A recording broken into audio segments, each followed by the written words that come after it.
Welcome to the Deep Dive. This is where we take sources you've shared and really dig in, giving you the key takeaways fast. That's the idea. Get you up to speed quickly. So today we're diving into something called MCP, that's the Model Context Protocol. Yep, MCP. We're looking at a really active Reddit thread from our Claude AI and also a great Substack piece by Adi Osmani. And our mission here is, well, to give you the essentials on MCP. Why are people talking about it? Think of this as your shortcut to understanding a technology that could really shake up how AI works with software. Yeah, potentially making really complex stuff much simpler, more automated. Okay, so let's start basic. What is MCP? Give us the simple explanation. Okay, so at its core, MCP is basically a standard. It's an open protocol, kind of like a universal plug for AI. Universal plug. Exactly. Adi Osmani's article uses that analogy, or even USB-C for AI integrations. Ah, okay. Like one standard connector instead of dozens. Precisely. Before MCP, connecting an AI like Claude to different apps or data sources, it was all custom work. Right, I saw that mentioned in the Reddit thread. Sounded like a real headache. It absolutely was. I- Each integration was its own separate project. Someone on Reddit pointed out you could technically tell a model how to use a tool, function by function, but it was super tedious. Defining function calls from scratch every time. Ugh. Yeah, exactly. No standard way to do it, no shared framework.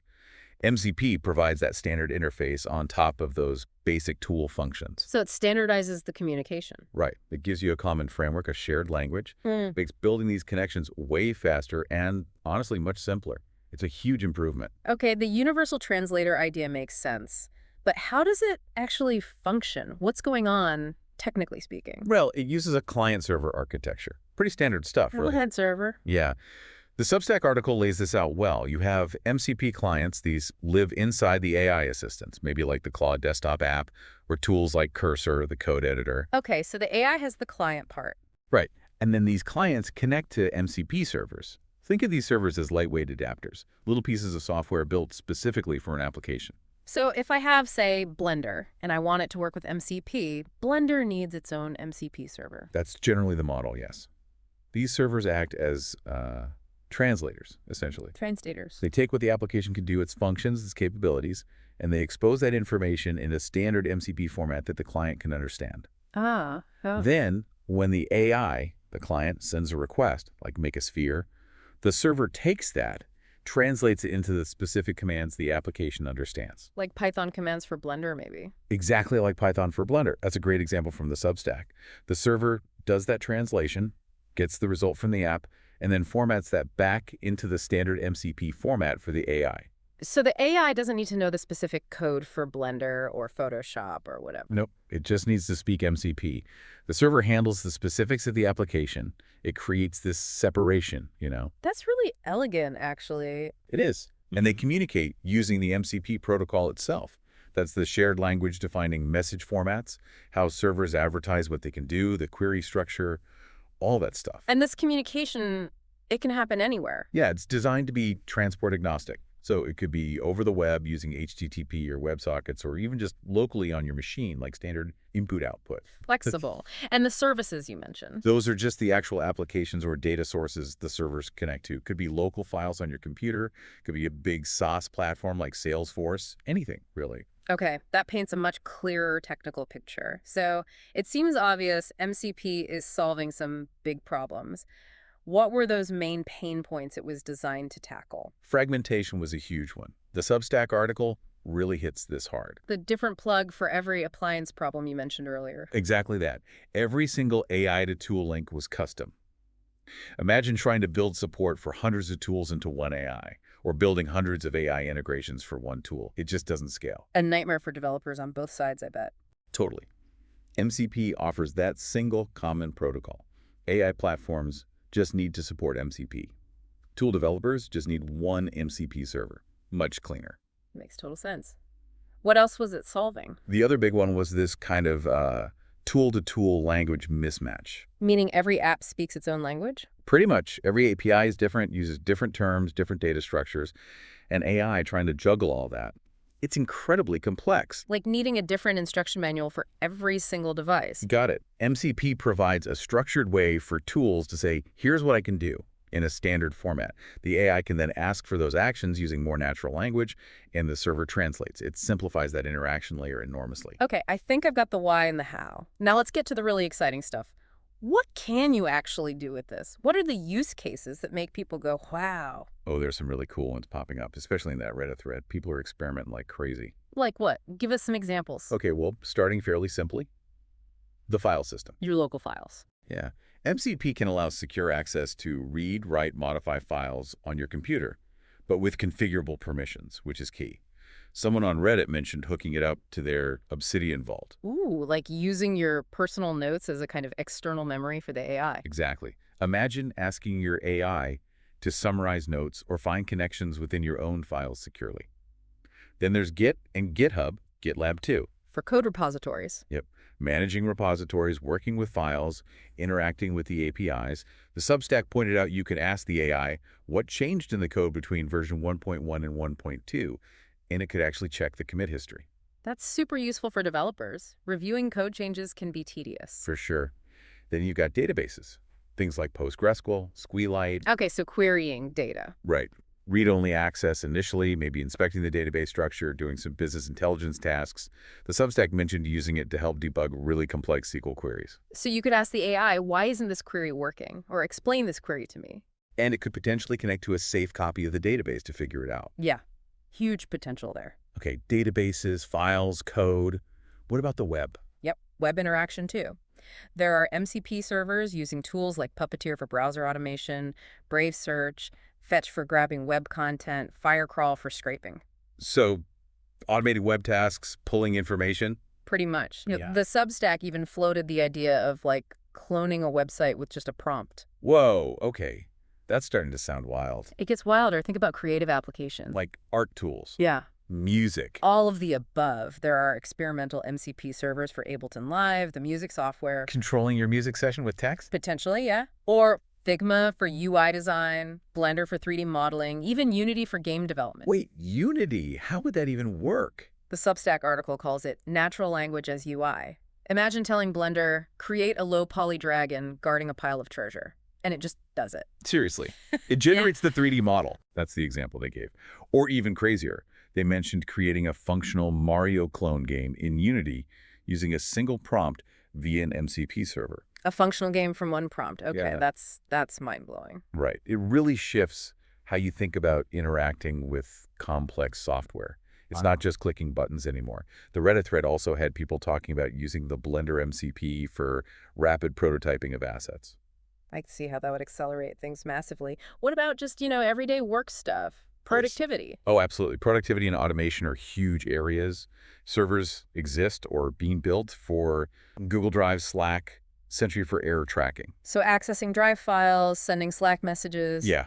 There are tools for persistent memory, Google Maps, Apple Script for automating things on your Mac, and a big one is Zapier. Zapier connects to thousands of apps, right? Over 8,000 now, I think. Yeah. Both sources highlighted the Zapier MCP server as a potential game changer for business automation.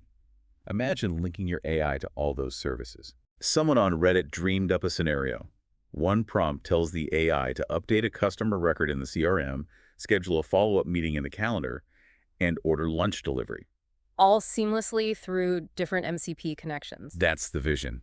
True orchestration of your digital tool. And you mentioned AI memory earlier as well. Yeah, that's another fascinating angle on Reddit.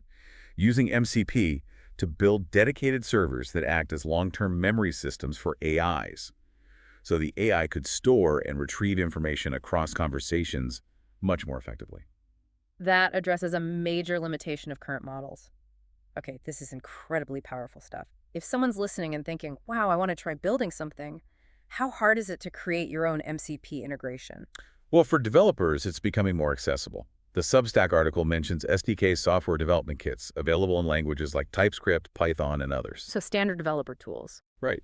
The process basically involves figuring out what parts of your app you want the AI to control, defining those capabilities in the MCP format, writing the code that listens for AI requests and actually performs the actions in your app, and then setting up the communication channel. Sounds doable for someone with coding skills.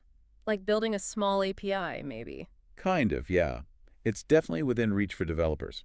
And what's cool is The community is also working on making it easier for non-coders. Oh, how so? Someone on Reddit mentioned work on an MCP server installer. The idea is to simplify just getting these servers up and running without needing deep technical knowledge. That could really broaden the adoption. Definitely. Another Redditor even said they got Claude to generate most of the code for an MCP server for their custom memory system just by feeding it the right documentation. Okay, AI helping build the tools for AI to use other tools. That's pretty meta. It is. But, it's not all perfect yet. Like any new tech, there are hurdles. Right. What are the current limitations or challenges with MCP? The Substack article lays out a few key ones. First, adoption isn't universal yet. Meaning not all AIs or all apps support it. Exactly. Claude and some related tools are pushing it forward, but it's not like every AI assistant or every piece of software has MCP built in right now. That'll take Makes time. sense. What else? Then there's the reliability factor Yeah. and the AI's own understanding. Just because an AI can use a tool via MCP doesn't mean it always knows the best time or the right way to use it. Ah, the intelligence is still key. The tool is only as good as the AI wielding it. Precisely. And of course, security and safety are big concerns. How so? Giving AI control over applications sounds potentially risky. It absolutely can be. You need robust permissions. What can the AI access? Mm-hmm. What actions is it allowed to take? The Substack notes that currently the MCP protocol itself doesn't have formalized authentication built in, though implementations often add their own layers.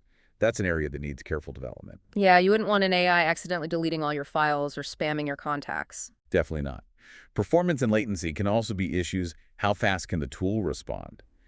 And currently, it lacks multi-step transactionality, meaning it's harder to guarantee that a complex sequence of actions involving multiple tools will complete successfully as a single unit. Okay, so still some growing pains and areas to improve. Where does it go from here? What's the future look like for MCP? It looks pretty exciting, honestly. Based Yeah. on the Substack and just the buzz online, we'll likely see more formal standards around security and authentication emerge for the protocol itself. That seems crucial for wider trust and adoption. Totally. There's also talk of MCP gateways. Gateways. Yeah, kind of like centralized hubs that could manage connections to multiple different MCP services, simplifying things for the AI client. Interesting. We can also expect AI models themselves to get better, to be specifically optimized for understanding and using MCP tools effectively. And ideally, more software vendors will just start building MCP support right into their applications from day one. So it becomes a native feature, not an add-on. That would be the goal. It really feels like MCP could be, a foundational piece for the next generation of AI applications. It does sound potentially transformative. Very much so. The comparison in the Substack article to HTTP for the web feels apt. How so? Well, HTTP provided that standard language for web browsers and servers to talk, right? And that unlocked, everything we do online today. MCP could potentially do something similar for AI interacting with the entire software ecosystem. It could unlock incredible automation and just totally new ways of working. Okay, so wrapping up this deep dive on MCP, what's the main thing you want our listeners to take away? I think the core idea is that MCP represents a powerful, standardized way to bridge the gap between AI models and the software tools we use every day. It's the potential for AI not just to answer questions, but to do things, to orchestrate complex tasks across your digital world. That opens up a whole universe of possibilities. It really does. And, it also raises interesting questions and challenges we'll need to navigate as it develops. It's definitely food for thought. So for everyone listening, if you want to explore this more, check out the show notes. We've linked the R Claude AI discussion and Adi Osmani's excellent Substack article. Dig in, see what catches your eye, and maybe start thinking, where could MCP change your workflow? Yeah, what could you automate or create if your AI could seamlessly use all your tools? Thanks for joining us on the Deep Dive.